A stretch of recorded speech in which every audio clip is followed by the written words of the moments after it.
بسم اللہ الرحمن الرحیم۔ السلام علیکم، میں شجیع اللہ فراست۔ آپ دیکھ رہے ہیں نیشنل اور انٹرنیشنل نیوز پر مشتمل 4 ٹی وی کا خصوصی خبرنامہ دنیا بھر سے، یعنی خبریں آپ کی نظر سے۔ سب سے پہلے ہیڈ لائنز۔ 67 کے قبضوں کی یاد میں یہودی آباد کاروں کا فلیگ مارچ، جلوس فلسطینی علاقوں سے گزرا، کئی وزیروں نے حصہ لیا، زبردست تناؤ۔ فلیگ مارچ سے پہلے یہودی آباد کاروں نے اقصی میں ہلہ بول دیا، اسرائیلی فورسز اور فلسطینیوں میں جھڑپیں۔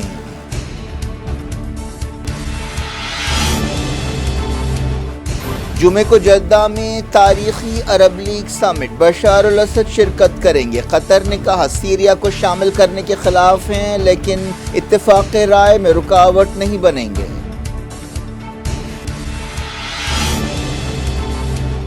سوڈان کی لڑائی عرب لیگ سمٹ کا اہم مسئلہ، جارڈن کے شاہ عبداللہ نے کہا چیلنجز سے نمٹنے کے لیے قریبی تعاون کی ضرورت ہے۔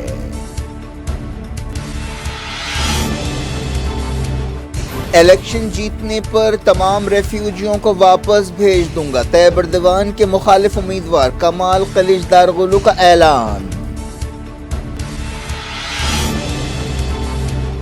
کیو اور دوسرے شہروں پر رشیا کے ہوائی حملے، 29 میزائلوں کو مار گرایا، یوکرینی فوج کا دعویٰ۔ سدھارمیہ کرناٹک کے چیف منسٹر ہوں گے، Shiv Kumar deputy chief minister. P C C صدر نے کہا مختلف وجوہات کی بنا پر فیصلہ قبول کیا۔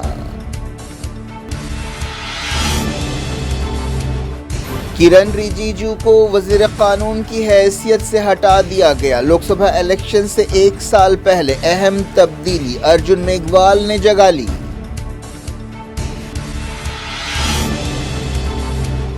گیان واپی ڈھانچے کے سائنٹیفک سروے کے خلاف مسلم فریق کی درخواست، سپریم کورٹ میں جمعے کو سنوائی ہوگی۔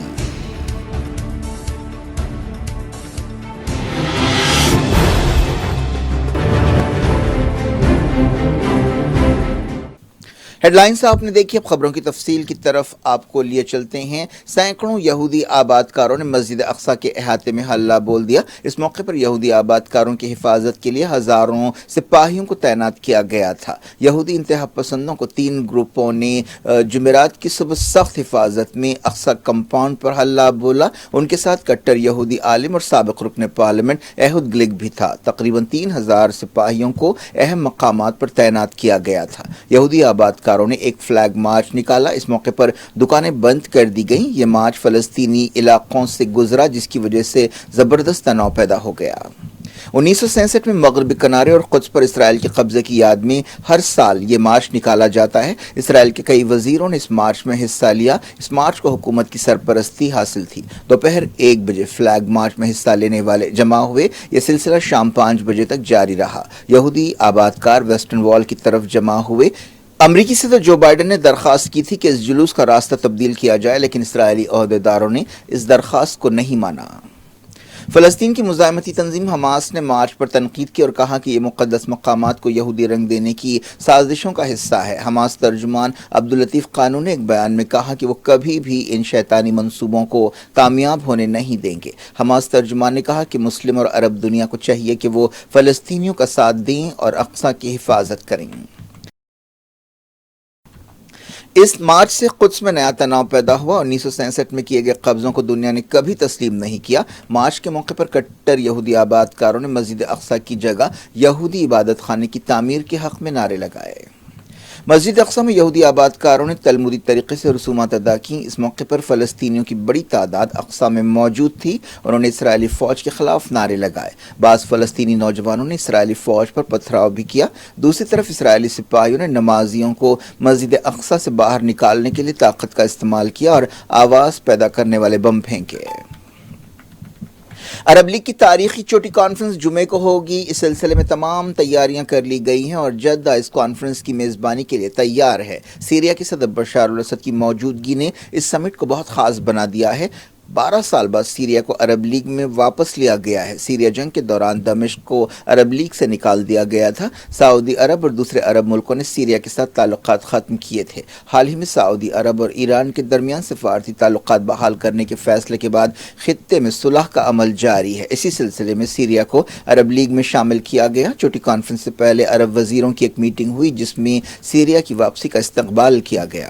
سعودی وزیر خارجہ پرنس فیصل بن فرحان نے فارن منسٹرز میٹنگ کی صدارت کی جس میں جمعے کے سمٹ کے ایجنڈے کے بارے میں غور کیا گیا۔ سیریا کے وزیر خارجہ فیصل مقداد نے کنفرم کیا کہ بشار الاسد جمعے کے اجلاس میں حصہ لیں گے۔ پرنس فیصل بن فرحان نے عرب لیگ کے سیکریٹری جنرل احمد ابو الغیث اور دوسرے ڈیلیگیٹس کے ساتھ سیرین عہدیداروں کا استقبال کیا۔ سعودی وزیر خارجہ نے اہم عالمی چیلنجز سے نمٹنے کے لیے عرب اتحاد کی ضرورت پر زور دیا۔ انہوں نے کہا کہ ہمیں ہمارے ملکوں کے چیلنجز سے نمٹنے کے لیے انوکھے حل نکالنے چاہیے۔ الجیریا کے وزیر خارجہ احمد عطاف نے سوڈان میں لڑائی پر فکر مندی کا اظہار کیا اور کہا کہ ان کا ملک سیز فائر کے لیے سعودی عرب کی کوششوں کی تائید کرتا ہے۔ عرب وزیروں نے سویلینز کی حفاظت کو یقینی بنانے کے لیے جنگ بندی کی اہمیت پر زور دیا اور کہا کہ اس بحران سے ایک اندرونی معاملے کے طور پر نمٹنا چاہیے۔ الجیریا کے وزیر نے فلسطینیوں کی آزادی تک فلسطین کاز کی مدد جاری رکھنے پر زور دیا اور کہا کہ اس سلسلے میں کوششیں دگنی کر دینی چاہیے۔ انہوں نے کہا کہ الجیریا یمن میں امن و استحکام کو بڑھاوا دینے کی کوششوں کی تائید کرتا ہے۔ عطاف نے کہا کہ ہم امید کرتے ہیں کہ لبنان کی حکومت ملک کو بحران سے نکالنے کے لیے سمجھوتا کرے گی۔ عرب لیگ کا یہ سمٹ ایک ایسے وقت ہو رہا ہے جب سوڈان میں لڑائی جاری ہے، فلسطین مسئلہ نازک مرحلے پر ہے اور سیریا کو تنظیم میں واپس لیا گیا ہے۔ سیریا کے وزیر خارجہ فیصل مقداد نے ایک سعودی چینل سے بات چیت کرتے ہوئے کہا کہ سعودی عرب نے اس کانفرنس کے لیے انتظامات کیے ہیں اور عرب ملکوں کو گلے لگایا ہے۔ ہمیں خوشی ہے کہ تمام ملک اس سمٹ میں موجود ہیں۔ یہ سعودی عرب کے رول کی کامیابی ہے۔ سعودی وزیر خارجہ نے عرب ملکوں کے اتحاد کی ضرورت پر زور دیا۔ بعض عرب ملکوں کو سیریا کی واپسی پر بے اطمینانی ہے، ان میں قطر بھی شامل ہے، لیکن قطر کے وزیر خارجہ شیخ محمد بن عبد الرحمن الثانی نے کہا کہ ان کا ملک سیریا کی واپسی کے خلاف ہے، لیکن وہ عرب اتفاق رائے کے راستے میں رکاوٹ بننا نہیں چاہتے۔ انہوں نے کہا کہ ہر عرب اپنے طور پر سیریا کے ساتھ تعلقات معمول پر لا سکتا ہے۔ قطر کے نقطۂ نظر سے ایسا کرنے کے لیے سیریا کو بحران کا حل نکالنا چاہیے۔ جارڈن کے شاہ عبداللہ نے عرب ملکوں کے چیلنجز سے نمٹنے کے لیے قریبی تعاون کی ضرورت پر زور دیا ہے۔ انہوں نے کہا کہ جدہ کانفرنس سے ایک نیا دور شروع ہوگا۔ الشرق الاوسط اخبار کو انٹرویو دیتے ہوئے شاہ عبداللہ نے کہا کہ فلسطین عربوں کا سب سے اہم مسئلہ ہے۔ انہوں نے 1967 کی سرحدوں کی بنیاد پر ایک آزاد فلسطینی ریاست کی ضرورت پر زور دیا جس کا دارالحکومت قدس ہونا چاہیے۔ شاہ عبداللہ نے کہا کہ مجھے یقین ہے کہ کراؤن پرنس محمد بن سلمان نے اس سمٹ کو کامیاب بنانے کے لیے تمام تیاریاں کی ہیں۔ انہوں نے کہا کہ عرب دنیا کو کئی چیلنجز کا سامنا ہے جن میں ماحولیات، حکمرانی اور ترقی شامل ہے۔ انہوں نے کہا کہ ان چیلنجز کو حل کرنے کے لیے ایک دوسرے کے تعاون کی ضرورت ہے۔ انہوں نے کہا کہ جدید ٹیکنالوجی کو اپنانا، اس عمل میں نوجوانوں کو شامل کرنا، اپنی تہذیب، ٹورزم اور آرٹس کو بڑھاوا دینا بہت ضروری ہے۔ انہوں نے سعودی کراؤن پرنس محمد بن سلمان اور جارڈن کے کراؤن پرنس حسین کے درمیان دوستانہ تعاون کا بھی ذکر کیا۔ افریقی ملک جیبوٹی کے وزیر خارجہ نے کہا کہ عرب لیگ کی چھوٹی کانفرنس سوڈان بحران کو حل کرنے کے لیے ایک اہم موقع ہے۔ محمود علی یوسف نے کہا کہ عرب لیڈرز کو انسانی راہداریوں کی حفاظت کے لیے سوڈان کے لیڈرز پر زیادہ سے زیادہ دباؤ ڈالنا چاہیے۔ انہوں نے کہا کہ جدہ سمٹ ایک موقع ہے کہ عرب اتحاد کے لیے بڑھتی ہوئی جستجو کا مظاہرہ کیا جائے اور عالمی سطح پر عرب قیادت کو ابھارا جائے۔ ایران کے سپریم لیڈر سید علی خامنائی نے کہا ہے کہ امریکہ ایران کی کامیابیوں پر غضبناک ہو رہا ہے۔ انہوں نے ایران کے عہدیداروں سے خطاب کرتے ہوئے یہ بات کہی۔ UN سیکیورٹی کونسل نے یمن میں امن کے عمل کو تیز کرنے کی ضرورت پر زور دیا ہے۔ ایک میٹنگ سے خطاب کرتے ہوئے یونائیٹڈ نیشنز کے خاص نمائندے ہانس گرینبرگ نے کہا کہ موجودہ امن سمجھوتا ملک میں استحکام کے حوالے سے کافی اہم ہے اور اس سے بحالی کی کوششوں میں مدد ملے گی۔ سوڈان کے دارالحکومت خرطوم میں زبردست لڑائی ہو رہی ہے۔ خرطوم اور دوسرے شہروں میں غذائی مدد کی ضرورت بڑھتی جا رہی ہے۔ خرطوم میں ہوائی حملے ہو رہے ہیں اور لڑائی ہو رہی ہے۔ یونائیٹڈ نیشنز کی خوراک سے متعلق ایجنسی نے کہا ہے کہ امداد کی کوششیں بڑھانے کی ضرورت ہے۔ ایسی خبریں ہیں کہ امدادی سامان کو لوٹا جا رہا ہے۔ سوڈان میں لڑائی شروع ہونے کے بعد سے 8,40,000 لوگ ملک کے اندر بے گھر ہوئے ہیں اور 2,20,000 پڑوسی ملکوں کو فرار ہوئے ہیں۔ ترکی کے صدارتی الیکشنز میں صدر طیب ایردوان کے مخالف اپوزیشن امیدوار کمال کلچدارغلو نے وعدہ کیا ہے کہ وہ الیکشن جیتنے کی صورت میں تمام ریفیوجیوں کو ان کے ملک واپس بھیجیں گے۔ اپوزیشن امیدوار نے مائیگریشن کے بارے میں طیب ایردوان کی پالیسیوں کی سختی سے مخالفت کی۔ کمال کلچدارغلو 6 اپوزیشن پارٹیوں کے امیدوار ہیں۔ اتوار کے الیکشنز میں انہیں 45% ووٹ حاصل ہوئے، جبکہ طیب ایردوان نے 49.5% ووٹ حاصل کیے۔ کوئی بھی امیدوار 50% سے زیادہ ووٹ حاصل نہیں کر سکا، اسی لیے اب پہلے 2 امیدواروں کے بیچ 28 مئی کو دوسرے دور کا مقابلہ ہوگا۔ ریپبلکن پیپلز پارٹی سے خطاب کرتے ہوئے کمال نے کہا کہ ایردوان نے لاکھوں ریفیوجیوں کو ترکی میں آنے دیا۔ آپ نے ترکی کی سٹیزن شپ بازار میں لائی تاکہ ووٹ خریدے جا سکیں۔ ترکی میں دنیا کی سب سے زیادہ ریفیوجی آبادی رہتی ہے، یہ تعداد تقریباً 4 ملین ہے۔ کمال نے کہا کہ میں آج یہاں اعلان کر رہا ہوں کہ میں صدر بننے کے بعد تمام ریفیوجیوں کو واپس بھیجوں گا۔ انہوں نے کہا کہ وہ اس سلسلے میں سیریا کے صدر بشار الاسد کے ساتھ ایک ڈیل کریں گے اور یونائیٹڈ نیشنز کے ساتھ تال میل کے ذریعے ان ریفیوجیوں کو حفاظت کے ساتھ واپس بھیجیں گے۔ یوکرین کے دارالحکومت کیف پر رشیا نے اس مہینے 9ویں مرتبہ حملے کیے۔ کیف کے عہدیداروں نے بتایا کہ ایسا معلوم ہوتا ہے کہ تمام طرف سے حملے ہو رہے ہیں، کئی میزائلوں کو تباہ کیا گیا ہے اور میزائلوں کے ملبے آسمان سے گر رہے ہیں۔ ایسے ہی حملوں سے بندرگاہی شہر اوڈیسا میں ایک آدمی مارا گیا اور 2 زخمی ہوئے۔ بعض دوسرے مقامات سے بھی حملوں کی خبریں ہیں۔ ان کئی شہروں میں دھماکوں کی آوازیں گونج رہی ہیں۔ یوکرینی ایئر فورس نے ایک بیان میں کہا کہ کل رات رشیا کے 30 میزائلوں میں سے 29 کو مار گرایا گیا۔ لوٹتے ہیں انڈیا۔ سپریم کورٹ نے جمعے کو ایک اپیل پر سنوائی سے اتفاق کیا ہے، جس میں گیان واپی مسجد میں پائے جانے والے ایک ڈھانچے کی عمر معلوم کرنے کے لیے سائنٹیفک جانچ کی ہدایت دی گئی ہے۔ Chief justice of India D Y Chandrachud کی قیادت والی بینچ گیان واپی مسجد انتظامی کمیٹی کی درخواست پر سنوائی کرے گی۔ حال ہی میں ہائی کورٹ نے گیان واپی مسجد کے وضو خانے میں پائے گئے ایک ڈھانچے کی عمر معلوم کرنے کے لیے اس کی سائنٹیفک جانچ کا حکم دیا تھا۔ ہندو فریق کا ماننا ہے کہ یہ شیو لنگ ہے، لیکن مسلم فریق کا کہنا ہے کہ یہ مسجد کے وضو خانے کا فوارہ ہے۔ مسجد کمیٹی کی طرف سے پیش ہوتے ہوئے ایڈوکیٹ حذیفہ احمدی نے کہا کہ اس درخواست پر سنوائی جمعے کو ہوگی۔ سپریم کورٹ نے بنگال میں فلم دی کیرلا سٹوری پر پابندی ہٹا دی ہے۔ بنگال حکومت نے لا اینڈ آرڈر کے مسائل کا عذر پیش کرتے ہوئے اس فلم پر پابندی لگائی تھی۔ جسٹس ڈی وائی چندرچوڑ کی قیادت والی بینچ نے کہا کہ اس فلم کو central board of film certification نے منظوری دی ہے، اسے دکھانا چاہیے اور لا اینڈ آرڈر ریاست کی ذمہ داری ہے۔ سپریم کورٹ نے تمل ناڈو حکومت سے بھی کہا کہ وہ ملٹی پلیکسز میں جہاں کیرلا سٹوری دکھائی جائے گی سیکیورٹی انتظامات کرے۔ کرن رجیجو کو مرکزی وزیر قانون کی حیثیت سے ہٹا دیا گیا ہے، ان کی جگہ ارجن رام میگھوال کو دی گئی ہے۔ یہ تبدیلی لوک سبھا الیکشن سے 1 سال پہلے کی گئی ہے۔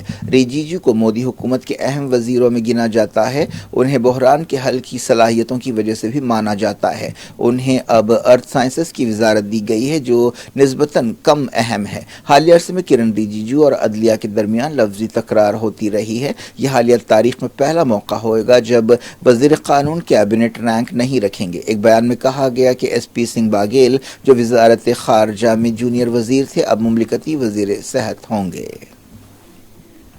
سدھا رامیا کرناٹک کے اگلے چیف منسٹر ہوں گے۔ ڈی کے Shiv Kumar deputy chief minister ہوں گے۔ کانگریس سورسز نے یہ بات بتائی۔ معلوم ہوا کہ اس سلسلے میں کچھ دنوں کی بات چیت کے بعد اتفاق ہو گیا ہے۔ حلف برداری تقریب 20 مئی کو بنگلورو میں ہوگی۔ سورسز نے بتایا کہ صدر کانگریس ملکارجن کھڑگے اور دوسرے فریقوں نے آدھی رات تک بات چیت کرتے ہوئے سدھا رامیا اور شیو کمار کے درمیان مسائل کا حل نکالا۔ اس دوران سدھا رامیا کے آبائی گاؤں میں جشن منایا گیا۔ اس دوران شیو کمار نے کہا کہ انہوں نے بعض مختلف وجوہات کی بنا پر کانگریس کے فیصلے کو قبول کیا۔ کیا کچھ ہو رہا ہے آپ کی دنیا میں؟ آخر میں ہیڈ لائنز دنیا بھر سے ایک بار پھر دیکھتے ہیں۔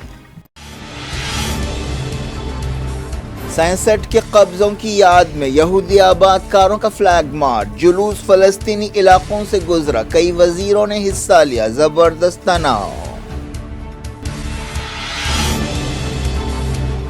فلیگ مارچ سے پہلے یہودی آباد کاروں نے اقصی میں ہلہ بول دیا، اسرائیلی فورسز اور فلسطینیوں میں جھڑپیں۔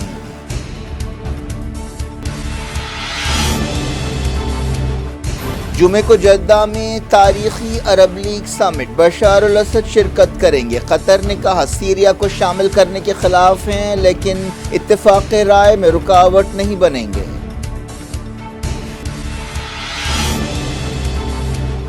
سوڈان کی لڑائی عرب لیگ سمٹ کا اہم مسئلہ، جارڈن کے شاہ عبداللہ نے کہا چیلنجز سے نمٹنے کے لیے قریبی تعاون کی ضرورت ہے۔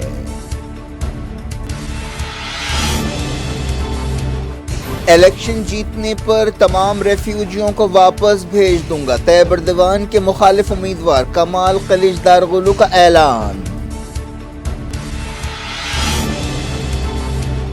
کیو اور دوسرے شہروں پر رشیا کے ہوائی حملے، 29 میزائلوں کو مار گرایا، یوکرینی فوج کا دعویٰ۔ سدھرامیہ کرناٹک کے چیف منسٹر ہوں گے، Shiv Kumar deputy chief minister. P C C صدر نے کہا مختلف وجوہات کی بنا پر فیصلہ قبول کیا۔ کرن رجیجو کو وزیر قانون کی حیثیت سے ہٹا دیا گیا، لوک سبھا الیکشن سے ایک سال پہلے اہم تبدیلی، ارجن میگھوال نے جگہ لی۔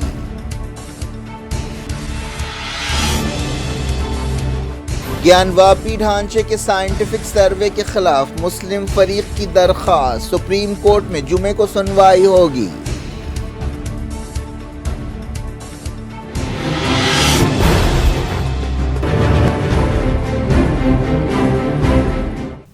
یہ تھی آج کی خبریں، اب شجیع اللہ فراست کو دیں اجازت اور اپنا بے حد خیال رکھیں۔ اللہ حافظ۔